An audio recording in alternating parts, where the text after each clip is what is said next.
Hello friends, we are going to start section 125 CrPC. ये आपका बात करता है maintenance of wife's, children and parents. ये तीन लोग हैं जो मेंटेनेंस क्लेम करेंगे इस सेक्शन में, और किन सिचुएशन में कोर्ट इन्हें अलाउ कर देगा मेंटेनेंस के लिए वो देखते हैं। सबसे पहले हमें समझना होगा कि इस सेक्शन का पर्पस क्या था। पर्पस ये है इसका कि हमें प्रिवेंट करना है डेस्टिट्यूशन एंड वैगरेंसी को, तो इसलिए इसको लेजिस्लेचर ने इनैक्ट किया है। ये इसका पर्पस है इस सेक्शन का, ठीक है। और ये रिलेटेड है आपका आर्टिकल 14, 15 ऑफ इंडियन कॉन्स्टिट्यूशन से, ठीक है। कि आपको अगर ये डेस्टिट्यूशन और वैगरेंसी की सिचुएशन होती क्या है कि मतलब कोई भी पर्सन है, उसको मेंटेन करने वाला कोई नहीं है, तो ऐसे सिचुएशन को डेस्टिट्यूशन और वैगरेंसी करते हैं। जो उसे मेंटेन करे ऐसा कोई भी नहीं है, तो ये सिचुएशन होती है। दूसरा आपको बताया कि ये सोशल जस्टिस प्रोवाइड करता है, सोशल बेनिफिशियल लेजिस्लेशन है।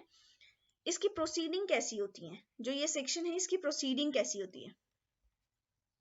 इसकी जो प्रोसीडिंग होती है वो प्योरली क्रिमिनल नहीं होती है, ये क्वाजी क्रिमिनल प्रोसीडिंग होती है, ठीक है, क्वाजी क्रिमिनल प्रोसीडिंग। और ये जो है ये जो मेंटेनेंस का पूरा टॉपिक है चैप्टर 9 में पूरा कवर किया गया है। चैप्टर 9 ऑफ सीआरपीसी है ना, इसमें कवर किया है पूरा। और इसमें ये पूरा सेल्फ कंटेन प्रोविजन है। सेल्फ कंटेन प्रोविजन मतलब जो सेक्शन 125 से 128 तक बात करते हैं मेंटेनेंस के बारे में। 125 में होता है कि कौन कौन मेंटेनेंस क्लेम करेगा, किन सिचुएशन में कोर्ट अलाउ करेगा। 126 और आगे 127, 128 है, तो इसमें प्रोसीजर है, ज्यूरिसडिक्शन है, ये सारी है, वो मैं बाद में वीडियो में आपको डिस्कस करूंगी। तो ये सारी चीजें हैं। अब देख लेते हैं इसमें कि ये सेक्शन कहता क्या है। सबसे पहले तो इसमें टोटल 5 सब सेक्शंस है। पहला सबसेक्शन बात करता है if any person having sufficient means neglects और रिफ्यूज टू मेंटेन। मतलब यहाँ पे एक इंपॉर्टेंट वर्ड है ये सफिशिएंट मींस, और वो क्या कर रहा है, जानबूझ के नेग्लेक्ट कर रहा है। मतलब उसके पास सफिशिएंट मींस है फिर भी वो नेग्लेक्ट कर रहा है, मेंटेन नहीं कर रहा है, मना कर रहा है। किन्हें? हिज वाइफ, जो कि unable to maintain herself, his legitimate और इलेजिटिमेट माइनर चाइल्ड, ठीक है। मतलब लेजिटिमेट और इलेजिटिमेट माइनर चाइल्ड दोनों को ही मेंटेन करना है, वेदर मैरिड और नॉट। माइनर अगर है तो उसको, चाहे वो मैरिड है चाहे अनमैरिड है, दोनों ही केस में मेंटेन करना है। और जो अनेबल टू मेंटेन इटसेल्फ, और किसको? हिज लेजिटिमेट और illegitimate child not being a married daughter who has. यहाँ पे मैरिड डॉटर को हटा दिया है, क्यों? क्योंकि मैरिड डॉटर के को मेंटेन करने का लाइबिलिटी किसी और पर होता है, लाइक हस्बैंड पे होता है, और या वो खुद अर्न कर रही हो उस पे मेंटेन, उस पे होता है। Not being a married daughter who has attend maturity, ठीक है। मेजर है लड़की और अगर उसकी शादी हो गई है तो उसको मेंटेन करने की लाइबिलिटी नहीं होती है। उसको मेंटेन करने की लाइबिलिटी फादर पे नहीं होगी, उसकी मेंटेन करने की लाइबिलिटी उसके हस्बैंड पे होगी। Where such child is by reason of any physical or mental abnormality or injury unable to maintain itself। मान लीजिए कि कोई भी ए है और उसका ऐसा बच्चा है जो है तो मेजर, ऐसे तो मेजर है एज में 18+ होगा, लेकिन वो क्या है, अनेबल टू मेंटेन है by reason of any physical और मेंटल एबनॉर्मेलिटी। वो मेंटली फिट नहीं है और फिजिकली एबल नहीं है अपने आप को मेंटेन करने की, तो अगर मेजर है तो उसको भी मेंटेन करने की लाइबिलिटी फादर की होती है। नेक्स्ट बात करता है his father and mother unable to maintain himself और हरसेल्फ। फादर मदर को भी मेंटेन करने की रिस्पॉन्सिबिलिटी होती है। और a magistrate of first class, यहाँ पर आपको ये देखना है कि मजिस्ट्रेट ऑफ फर्स्ट क्लास, ये ज्यादातर पीटी का क्वेश्चन होता है कई सारे एग्जाम में, कि इसमें मजिस्ट्रेट ऑफ फर्स्ट क्लास दिया है सेक्शन 125 के सबसेक्शन 1 में, या मजिस्ट्रेट ऑफ सेकंड क्लास दिया है। May upon proof of such neglect और रिफ्यूजल, मतलब प्रूफ होगा अगर ये सच नेग्लेक्ट और रिफ्यूजल का, तो कोर्ट क्या करेगी, order such person to make a monthly allowance for the maintenance of his wife और such child, father mother at such monthly rate as such magistrate thinks fit and to pay the same to such person as the magistrate may from time to time direct। मतलब court उसको पे करने के लिए order दे देगी, ठीक है, जैसा उसको सही लगेगा कोर्ट को, वो अपना जुडिशियल माइंड अप्लाई करेगा जज, और उस हिसाब से अपना डिसीजन देगा। नेक्स्ट सबसेक्शन बात करता है, इसमें एक प्रोवाइजो है, provided that the magistrate may order the father of minor female child referred to in clause B to make such allowance until she attains her majority if the magistrate is satisfied that the husband of such minor female child, if married, is not possessed of sufficient means। मान लीजिए ये है father, ठीक है, इनकी ये daughter है B, इनकी शादी हुई एच से, एच जो है अनेबल है मेंटेन करने के लिए, उसके पास सफिशिएंट मींस नहीं है, तो अगर सफिशिएंट मींस नहीं है और ये माइनर है, लड़की माइनर है ये, तो फादर को कोर्ट ऑर्डर दे सकती है कि वो ये इनको मेंटेन करे। अगर कोर्ट को ये लगता है, कोर्ट सेटिस्फाइड है कि इनके पास सफिशिएंट मींस नहीं है एच के पास, तब कोर्ट ऑर्डर दे देगी उन्हें मेंटेन करने की। Provided further that the magistrate may, during the pendency of the proceeding regarding monthly allowance for the maintenance under this subsection, order such person to make a monthly allowance for the interim maintenance of his wife and child, father, mother। मान लीजिए कि court में case चल रहा है और court को pendency के मतलब कोर्ट की जो प्रोसीडिंग चल रही है उसके टाइम पे ही कोर्ट इंटरिम ऑर्डर दे सकता है कि इतने का आप मंथली इन लोगों को पेमेंट दो, कि अगर उनको मेंटेन वो नहीं कर सकते खुद को तो वो प्रोसीडिंग में एक पार्ट कैसे लेंगे, तो आप कोर्ट एक क्या करेगा, इंटरिम ऑर्डर पास कर देगा, है ना, कि मेंटेन जो ऑर्डर आएगा फाइनल ऑर्डर वो तो बाद में आएगा, इंटरिम ऑर्डर इसलिए दे देगा कि जिससे उनको कोर्ट की प्रोसीडिंग में जो भी दिक्कत है, जो भी पैसों की जरूरत है वो फुलफिल हो सके। The expenses of such proceeding which the magistrate considered reasonable, जो भी magistrate को लगेगा reasonable उसकी अर्निंग के हिसाब से वो देगा, and to pay the same to such person as the magistrate may from time to time direct। Next है आपका एक प्रोवाइजो ये भी है, provided also that an application for the monthly allowance for the interim maintenance and expenses of proceeding under the second proviso shall as far as possible be disposed of within 60 days। जो ये interim maintenance वाला proceeding होगा इसको कितने दिन में बोल रहे हैं फिनिश करना होगा, मतलब 16 days में ही इसको सुनवाई करके इसका ऑर्डर पास करना होगा, ये बोल रहे हैं। नेक्स्ट है आपका explanation for the purpose of this chapter, इसमें कुछ वर्ड को इन्होंने डिफाइन कर दिया है।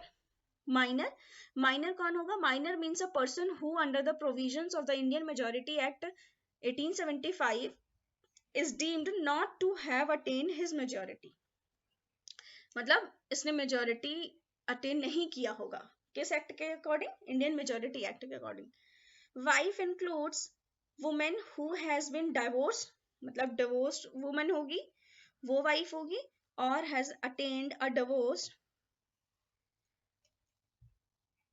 हर husband and has not remarried, मतलब उसने डिवोर्स ले लिया है और वो रीमैरिड मतलब दोबारा उसकी शादी नहीं हुई है, तो वो इसमें कंसिडर किया जाएगा उसको कि वाइफ है। सच अलाउंसेस, सेकेंड सबसेक्शन आपका बात करता है इसके बारे में, such allowances shall be payable from date of the order और if so ordered from the date of the application for maintenance. या तो डेट की ऑर्डर से होगा, मतलब डेट किस डेट से वो ऑर्डर पास किया गया उससे होगा, और अगर ऐसा ऑर्डर दिया है कोर्ट ने कि जिस डेट से एप्लीकेशन अलाउ हुई है उस डेट से मेंटेनेंस दो, तो वो वाला डेट से मेंटेनेंस मिलेगा। तीसरा सबसेक्शन बात करता है if any person so ordered fails without sufficient cause to comply with the order, any such magistrate में for every breach of order issue a warrant for levying the amount due in manner provided for levying fine and may sentence such person for the whole or any part of each month's allowances remaining unpaid after the execution of the warrant। मतलब court उसको ये order देगा, warrant issue करेगा कि आप ये maintenance का जो ऑर्डर है अगर आपने विदाउट सफिशिएंट कॉज आपने क्या किया, कि आप फेल कर गए, नहीं मेंटेन करा आपने, तो कोर्ट इसके अगेंस्ट आपके अगेंस्ट ऑर्डर पास कर देगा और इसमें आपको सेंटेंस भी हो सकती है, इसमें आपको सेंटेंस भी हो सकती है।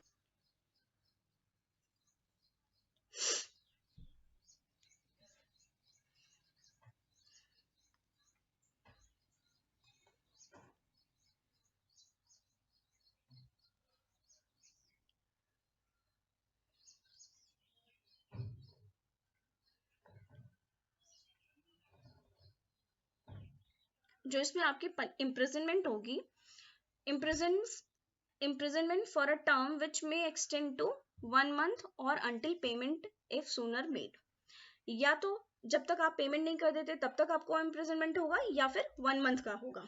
ठीक है, ये इंपॉर्टेंट टर्म है यहाँ पे, वो टाइम पीरियड है जिसको आपको नोट करना है। ये कई बार पीटी में पूछ लेते हैं जुडिशरी के एग्जाम में, प्री में, कि कितने टाइम पीरियड के लिए उसको पनिशमेंट मिलेगी, इम्प्रिजनमेंट होगा अगर वो फेल कर जाता है मेंटेन करने में। Provided that no warrant shall be issued for the recovery of any amount due under this section unless application be made to the court to levy such amount within a period of 1 year from the date on which it becomes due। जो ये बता रहे हैं कि 1 month का punishment मिलेगा या फिर आप जब तक नहीं करोगे तो उसमें फिर आपको फाइन भी लगा सकता है कोर्ट, तो ये कब से कब तक ड्यू होना चाहिए, 1 साल से ज्यादा का टाइम नहीं होना चाहिए। यहाँ पे लिखा है application to be made to the court to levy such amount within a period of 1 year. मान लीजिए आज मैंने मेंटेनेंस मांगा और मुझे 1 साल तक नहीं मिलता और उसके 1 साल तक मैं एप्लीकेशन भी नहीं फाइल करती हूँ, तो मुझे कोई रेमेडी कोर्ट से नहीं मिलेगी। विद इन 1 ईयर जब से रिफ्यूजल हुआ है उसके 1 साल के अंदर ही मुझे वो एप्लीकेशन इसकी फाइल करनी होगी। जैसे ये है, यहाँ पे मैंने मांगा मेंटेनेंस और यहाँ से जाके ये 1 साल आपका कंप्लीट हो जाता है यहाँ पे, तो विद इन 1 ईयर मुझे ये एप्लीकेशन फाइल करनी है, 1 year from the refusal of the maintenance. यहाँ से अगर रिफ्यूजल हुआ है तो ये 1 साल तक का टाइम पीरियड है।